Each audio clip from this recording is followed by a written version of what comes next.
Imagine que tu marches tranquillement dans la rue.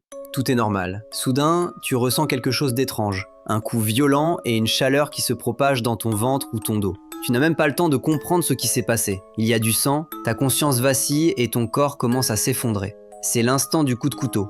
Un moment difficile à décrire si on ne l'a pas vécu. Et malheureusement, beaucoup de personnes l'ont vécu. Parlons de ce qui se passe réellement, instant après instant. Le coup de couteau n'arrive pas comme une lame qui pénètre simplement dans la chair. La première sensation est le choc. Tu as l'impression d'avoir été frappé par quelque chose de lourd, comme si quelqu'un t'avait frappé avec un bâton ou une barre de fer par derrière. Le cerveau met 1 ou 2 secondes à comprendre pourquoi. Il n'assimile pas immédiatement ce qui se passe, mais il sent qu'il y a un dysfonctionnement, que quelque chose d'anormal est arrivé à ton corps. Tu ressens une chaleur étrange et une lourdeur à l'endroit de la blessure. La sensation générale est la confusion, mêlée à la certitude qu'il se passe quelque chose de grave. Après le premier choc, la douleur explose soudainement.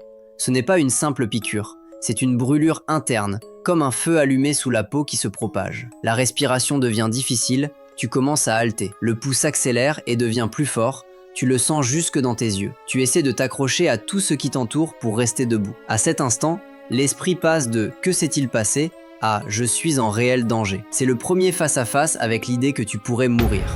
Tu es maintenant conscient d'avoir été poignardé et tu sais que tu saignes. Tu poses la main sur la blessure et tu vois une énorme quantité de sang. Tu sens son humidité et sa chaleur. Tu essaies d'appuyer pour arrêter l'hémorragie, mais sans résultat. La douleur augmente, ton corps devient lourd. Tu ressens des vertiges et des nausées.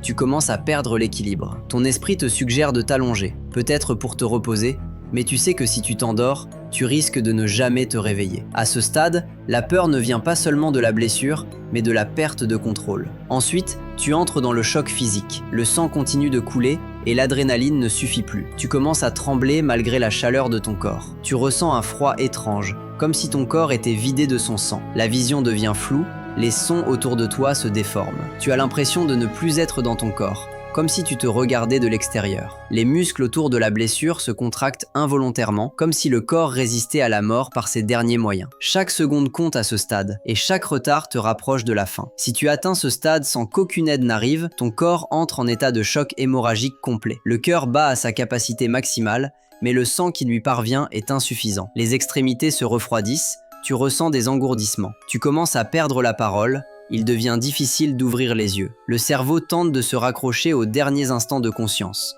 Tu peux te souvenir de la voix de ta mère, de ton prénom, de quelque chose qui t'est cher. C'est le moment le plus difficile, suspendu entre la vie et la mort. Si tu as de la chance et que les secours arrivent pendant que tu es encore conscient, le combat n'est pas encore terminé. Tu es transporté rapidement et une fois à l'hôpital, la douleur peut s'intensifier avec les soins. Mais le plus dangereux n'est pas seulement la blessure, c'est la façon dont ton esprit revit le coup après coup. Chaque fois que tu entends une sirène d'ambulance ou que tu sens l'odeur du sang, tu peux être ramené à cet instant. Même si la plaie guérit, à l'intérieur, tu ne redeviendras jamais exactement comme avant. Le coup de couteau n'est pas juste une attaque. C'est un moment qui met à l'épreuve tout ce qui te constitue, ton corps, ta conscience et ta force psychologique. Ceux qui survivent ne redeviennent jamais les mêmes. Si les informations que tu as entendues t'ont paru réalistes et fortes, abonne-toi à la chaîne et active la cloche, car être conscient dans ce genre de situation peut sauver ta vie ou celle de quelqu'un d'autre. Dis-nous aussi dans les commentaires quelle est la situation la plus difficile que tu as vécue ou celle que tu redoutes le plus. Partageons nos histoires, non seulement pour raconter, mais pour apprendre et nous protéger les uns les autres.